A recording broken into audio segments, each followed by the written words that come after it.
ಈ ಮೇ 16ರಂದು ಬರ್ತಿರೋದು ಬರೀ ಅಮಾವಾಸ್ಯೆ ಅಲ್ಲ, 100 ವರ್ಷಗಳ ನಂತರ ಬರ್ತಿರೋ ಅಪರೂಪದ ಶನಿ ಜಯಂತಿ.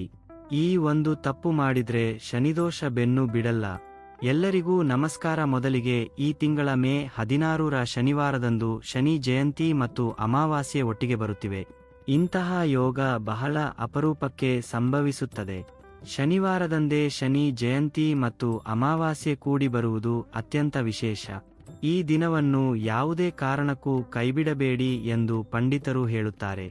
ಒಂದು ವೇಳೆ ಈ ವಿಡಿಯೋ ನಿಮ್ಮ ಕಣ್ಣಿಗೆ ಬಿದ್ದರೆ ನೀವು ಬಹಳ ಅದೃಷ್ಟವಂತರು ಎಂದೇ ಅರ್ಥ. ವಿಡಿಯೋ ಲೈಕ್ ಮಾಡಿ, ಕಮೆಂಟ್ ಬಾಕ್ಸ್ನಲ್ಲಿ ಜೈ ಶ್ರೀರಾಮ್ ಎಂದು ಬರೆಯಿರಿ. ಮೇ 16ರ ಶನಿವಾರ ಶನಿ ದೇವನನ್ನು ಭಕ್ತಿಯಿಂದ ಪೂಜಿಸಿ. ಮಹಿಳೆಯರು ಮುಂಜಾನೆಯೇ ಎದ್ದು ಮನೆ ಸ್ವಚ್ಛಗೊಳಿಸಿ ಹೊಸ್ತಿಲಿಗೆ ಅರಿಶಿನ ಕುಂಕುಮ ಹಚ್ಚಿ ಪೂಜೆ ಮಾಡಿ. ಶನಿ ದೇವನ ಪೂಜೆಗೆ ಆತನ ಫೋಟೋ ಇರಲೇಬೇಕೆಂದಿಲ್ಲ. ಶನಿ ದೇವನು ಶಿವನ ಶಿಷ್ಯನಾದ್ದರಿಂದ ನಿಮ್ಮ ಪೂಜಾ ಕೋಣೆಯಲ್ಲಿರುವ ಶಿವನ ಫೋಟೋದ ಮುಂದೆ ಎಳ್ಳೆಣ್ಣೆಯ ದೀಪ ಹಚ್ಚಿ ಪೂಜಿಸಿದರೆ ಅದ್ಭುತ ಫಲಗಳು ಸಿಗುತ್ತವೆ. ಶನಿ ಜಯಂತಿಯಂದು ಎಲ್ಲರೂ ಬೇಗ ಏಳಬೇಕು.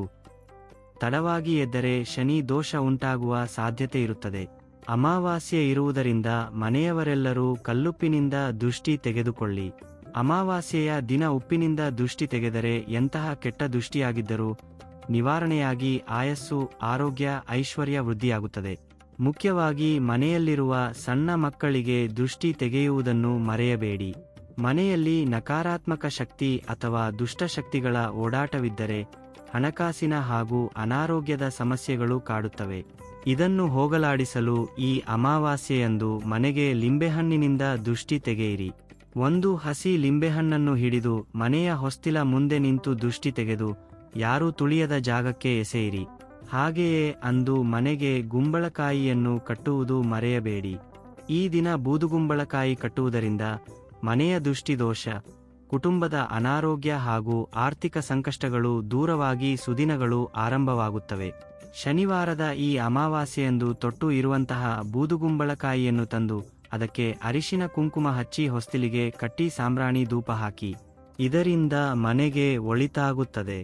ನಿಮ್ಮ ಸಂಪಾದನೆಯಲ್ಲಿ ಅನಗತ್ಯ ಖರ್ಚು ಹೆಚ್ಚಾಗುತ್ತಿದ್ದರೆ ಅಥವಾ ಹಣ ನಿಲ್ಲುತ್ತಿಲ್ಲ ಎಂದಾದರೆ ಒಂದು ಕೆಂಪು ಬಟ್ಟೆಯಲ್ಲಿ ಉಪ್ಪನ್ನು ಮೂಟೆ ಕಟ್ಟಿ ಮನೆಯ ಮುಖ್ಯ ದ್ವಾರಕ್ಕೆ ನೇತು ಹಾಕಿ. ಉಪ್ಪಿನ ಮೂಟೆ ಕಟ್ಟುವುದರಿಂದ ಅನಗತ್ಯ ಖರ್ಚು ಕಡಿಮೆಯಾಗಿ ಹಣದ ಹರಿವು ಹೆಚ್ಚಾಗುತ್ತದೆ.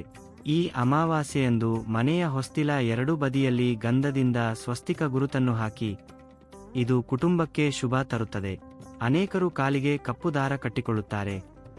ಈ ಅಮಾವಾಸ್ಯೆಯಂದು ಕಪ್ಪು ದಾರ ಧರಿಸುವುದು ಬಹಳ ಶ್ರೇಷ್ಠ. ಮಕ್ಕಳಿಗೆ ಇದು ರಕ್ಷಣೆಯಾಗಿರುತ್ತದೆ. ಮಹಿಳೆಯರು ಎಡಗಾಲಿಗೆ ಹಾಗೂ ಪುರುಷರು ಬಲಗಾಲಿಗೆ ಕಪ್ಪು ದಾರ ಕಟ್ಟಿಕೊಂಡರೆ ನರದೃಷ್ಟಿಯಿಂದ ಸುಲಭವಾಗಿ ಪಾರಾಗಬಹುದು. ಅಲ್ಲದೆ ಅಂದು ಪ್ರತಿಯೊಬ್ಬರೂ ತಲೆಸ್ನಾನ ಮಾಡುವುದು ಅಗತ್ಯ. ಸ್ನಾನ ಮಾಡುವ ನೀರಿಗೆ ಸ್ವಲ್ಪ ಕಪ್ಪು ಎಳ್ಳನ್ನು ಹಾಕಿಕೊಂಡು ಸ್ನಾನ ಮಾಡಿದರೆ ಜಾತಕ ದೋಷಗಳು ನಿವಾರಣೆಯಾಗಿ ಅದೃಷ್ಟ ಒಲಿಯುತ್ತದೆ. ಮನೆಯನ್ನು ಉಪ್ಪು ಮಿಶ್ರಿತ ನೀರಿನಿಂದ ಒರೆಸಿ ಅರಿಶಿನದ ನೀರನ್ನು ಪ್ರೋಕ್ಷಣೆ ಮಾಡಿ. ಇದರಿಂದ ದಾರಿದ್ರ್ಯ ದೂರವಾಗುತ್ತದೆ. ಅಂದು 21 ಬಾರಿ ಓಂ ಶನೈಶ್ಚರಾಯ ನಮಃ ಮಂತ್ರವನ್ನು ಜಪಿಸಿ. ಗಮನಿಸಿ, ಶನಿ ತ್ರಯೋದಶಿ ಅಥವಾ ಈ ವಿಶೇಷ ದಿನದಂದು ಕಪ್ಪು ವಸ್ತುಗಳು, ಕಪ್ಪು ಎಳ್ಳು, ಉಪ್ಪು ಅಥವಾ ಎಣ್ಣೆಯನ್ನು ಹೊಸದಾಗಿ ಖರೀದಿಸಬೇಡಿ. ಶನಿ ದೇವಸ್ಥಾನಕ್ಕೆ ಹೋದವರು ದರ್ಶನದ ನಂತರ ಹಿಂತಿರುಗಿ ನೋಡದೆ ಮನೆಗೆ ಬರಬೇಕು. ಅಮಾವಾಸ್ಯೆ ಮತ್ತು ಶನಿ ಜಯಂತಿಯ ಈ ಯೋಗದಲ್ಲಿ ಹಸುವಿಗೆ ಹಸಿರು ಹುಲ್ಲನ್ನು ನೀಡಿ ಪ್ರದಕ್ಷಿಣೆ ಹಾಕಿದರೆ ಸಕಲ ದೇವತೆಗಳ ಆಶೀರ್ವಾದ ಸಿಗುತ್ತದೆ.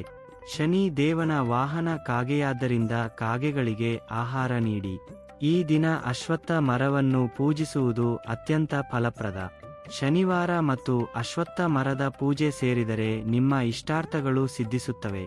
ಮರದ ಕೆಳಗೆ ಎಳ್ಳೆಣ್ಣೆ ದೀಪ ಹಚ್ಚುವುದರಿಂದ ಸಾಲದ ಬಾಧೆ ಹಾಗೂ ಅನಾರೋಗ್ಯ ಸಮಸ್ಯೆಗಳು ತಕ್ಷಣವೇ ನಿವಾರಣೆಯಾಗುತ್ತವೆ.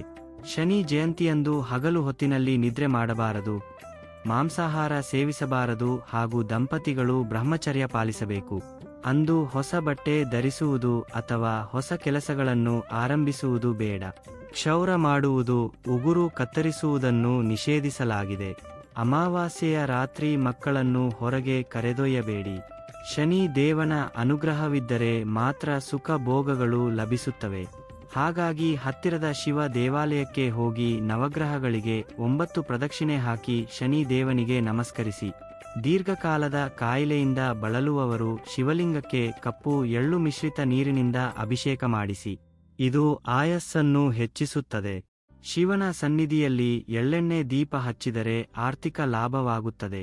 ವಿಶೇಷವಾಗಿ ಸಂಜೆ ವೇಳೆ ಮನೆಯ ಹೊಸ್ತಿಲ ಹೊರಗೆ ಬಲಭಾಗದಲ್ಲಿ ಪಶ್ಚಿಮಕ್ಕೆ ಮುಖ ಮಾಡಿ ಎಳ್ಳೆಣ್ಣೆ ದೀಪ ಹಚ್ಚಿ. ಇದು ಕುಟುಂಬದ ಪೀಡೆಗಳನ್ನು ಹೋಗಲಾಡಿಸಿ ಸಂಕಷ್ಟಗಳನ್ನು ದೂರ ಮಾಡುತ್ತದೆ. ಪದೇ ಪದೇ ಅಪಘಾತಗಳಾಗುವ ಭಯವಿದ್ದರೆ ಯಮ ದೀಪವನ್ನು ಹಚ್ಚಿ.